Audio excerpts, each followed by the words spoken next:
Maju kena, mundur kena. Karena tidak ada jalan keluar bagi permasalahan.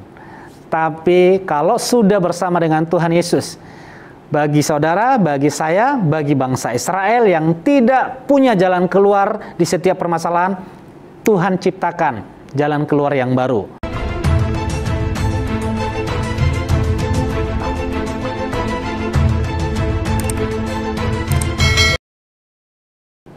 Salam saudara terkasih, hari ini tema kita berbicara tentang keajaiban perbuatan Tuhan masih terus berlanjut. Mulai bumi ini diciptakan sampai hari ini, bahkan sampai Yesus datang kedua kali untuk memerintah di bumi ini. Keajaiban perbuatannya masih terus berlanjut dalam hidup kita, orang yang percaya.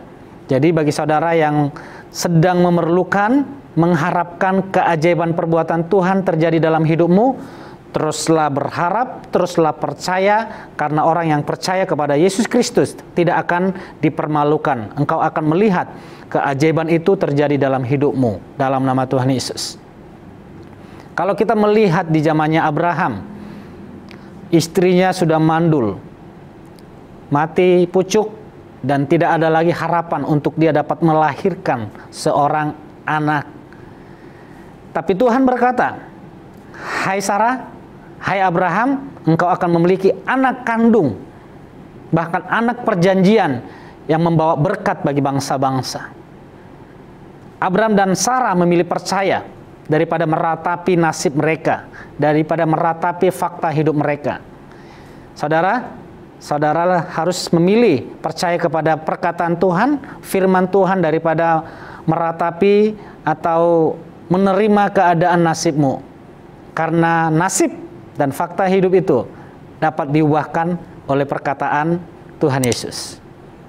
Dan keajaiban itu terjadi, dan Sarah pun memiliki anak yang diberkati. Lanjut lagi perbuatan Tuhan di zamannya Musa. Di waktu Musa mengeluarkan bangsa Israel dari Mesir.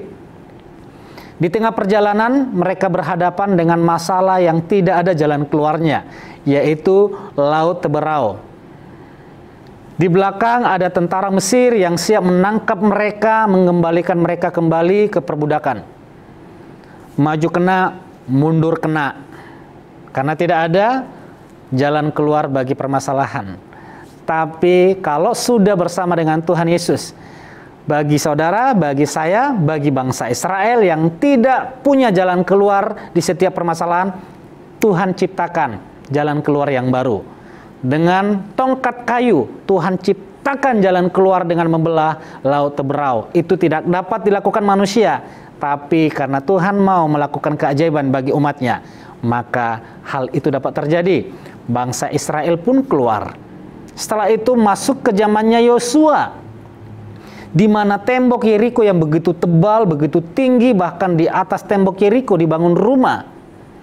Saudara bisa bayangkan tembok itu tebalnya seperti apa. Dan tidak ada yang dapat merubuhkan, meruntuhkan tembok ini.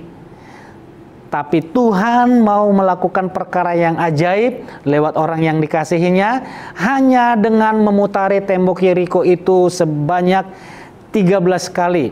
Di putaran yang terakhir mereka berteriak dengan kencang. Robohlah, runtuhlah tembok itu. Tiada yang mustahil bagi Tuhan. Dan mereka masuk dan menikmati berkat berkelimpahan di sana. Masuk di zamannya Daud. Di zamannya Daud, tentara Israel sangat ketakutan. Pahlawan-pahlawan Israel sangat ketakutan menghadapi Goliat yang begitu besar. Bahkan Raja Israel pun ketakutan. Tapi ada satu pribadi yang sangat direndahkan, tidak diperhitungkan. Keluarganya pun membuangnya, orang tuanya pun tidak memperhitungkannya. Tapi Tuhan memilih orang ini untuk melakukan perbuatan yang ajaib. Hanya dengan umban saja dan satu batu, tentara yang berpengalaman ini, musuh yang besar ini, musuh yang sangat ditakuti ini, seketika takluk. Kalau Tuhan sekali lagi sudah melakukan perkara yang ajaib, semuanya akan takluk. Termasuk masalahmu hari-hari ini yang begitu besar, Saya berdoa perbuatan keajaiban Tuhan terjadi dalam hidupmu. Masalah yang besar itu takluk dan engkau menikmati keajaiban Tuhan itu. Dan di zaman Yesus, itu adalah perbuatan yang sangat amat teramat ajaib, di mana Tuhan menjadi manusia, yaitu yang saya katakan di zaman Yesus. Yesus itu adalah Tuhan, di mana Tuhan menjadi manusia. Di waktu Tuhan Yesus menjadi manusia, banyak perkara-perkara yang ajaib yang Yesus lakukan di sana. Semua orang yang datang kepada Yesus disembuhkan. Sakit penyakit tunduk kepada Yesus Kristus. Orang yang kerasukan, roh jahat diusir, iblis ditaklukkan. Bahkan yang mati Yesus bangkitkan. Yang berdosa hanya dengan perkataan Yesus saja. Yesus berkata, dosamu sudah diampuni. Ini sesuatu yang sangat menjengkelkan bagi para imam, terutama bagi ahli Taurat. Karena untuk mengampuni dosa itu, yang dapat melakukan adalah Tuhan. Jadi Yesus dianggap menghujat Tuhan. Memang bagi orang yang tidak mempercayai Yesus Tuhan, Yesus ini penghujat. Tapi bagi orang yang percaya bahwa Yesus Tuhan, maka sudah sewajarnya Yesus mengampuni dosa manusia karena Dia adalah Tuhan. Bagaimana Yesus menaklukkan, membuat badai yang begitu hebat. Yesus berkata, diam dan tenanglah. Badai itu tenang. Yesus menaklukkan hukum alam. Setiap benda yang lebih berat daripada air itu akan tenggelam. Batu yang kecil pun kalau dilemparkan ke air, batu itu akan tenggelam.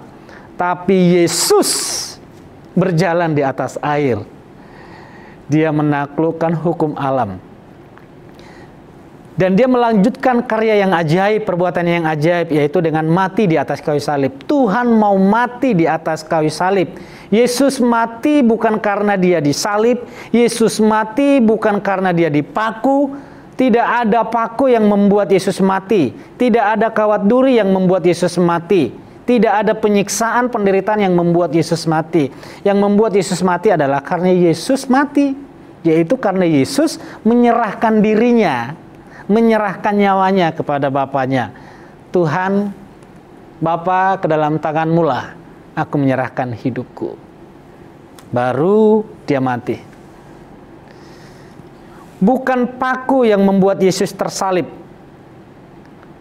Semuanya itu sangat terlalu mudah untuk Yesus keluar dari salib.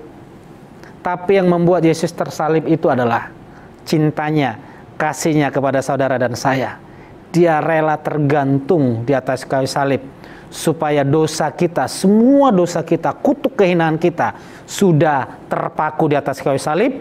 Bahkan Yesus bawa ke dalam kuburan supaya saudara yang percaya kepada Yesus, yang hina dipermuliakan, yang mati dibangkitkan, yang miskin diperkaya, segala yang terbaik yang Yesus miliki dianugerahkan kepada kita, orang yang percaya. Setelah Yesus bangkit dan naik ke surga, perbuatan keajaiban yang selanjutnya adalah di mana Dia mencurahkan roh-Nya dan terjadilah anugerah bagi setiap orang yang percaya kepada Yesus Kristus. Di Efesus 2 ayat yang ke-8 dikatakan di sana, karena anugerah kamu telah diselamatkan oleh iman, itu bukan karena usahamu, tetapi pemberian Elohim. Itu bukan karena perbuatan-perbuatan, sehingga tidak seorang pun dapat memegahkan diri.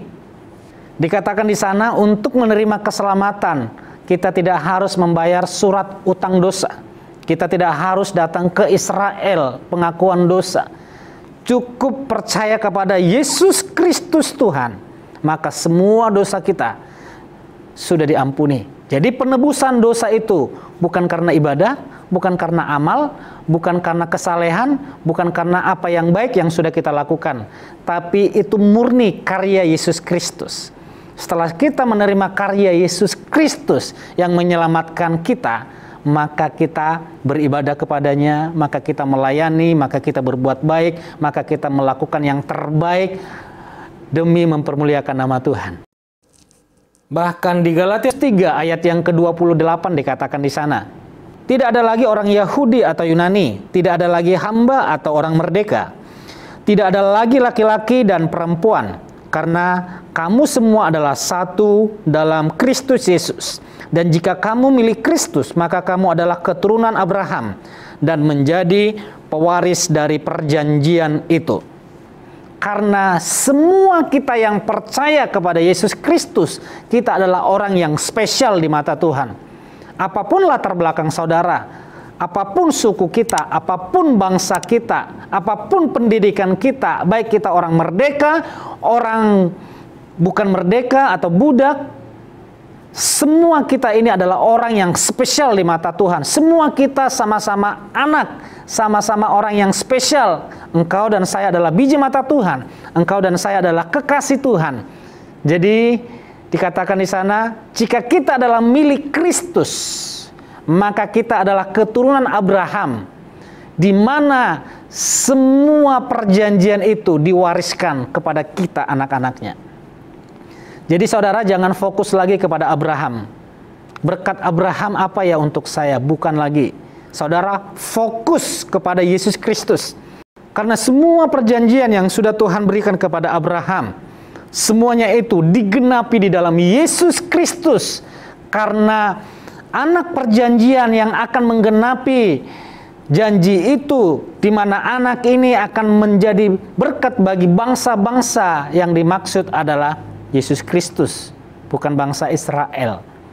Jadi kalau kita percaya kepada Yesus Kristus, semua berkat itu otomatis menjadi milik kita, karena kita adalah anak-anak Kristus, anak-anak Tuhan. Status kita sekarang di dalam Yesus Kristus adalah dikasihi tanpa syarat, diperkenan tanpa henti, diberkati tanpa batas. Haleluya! Itulah kita di dalam Yesus Kristus. Keajaiban perbuatan Tuhan ini sudah terjadi dalam hidup kita dan akan terus terjadi dalam hidup kita. Jangan berhenti berbuat baik, jangan berhenti percaya, karena kita yang percaya kepada Yesus Kristus akan terus berjalan dari kemuliaan ke kemuliaan yang jauh lebih mulia lagi. Tuhan Yesus memberkati. Amin.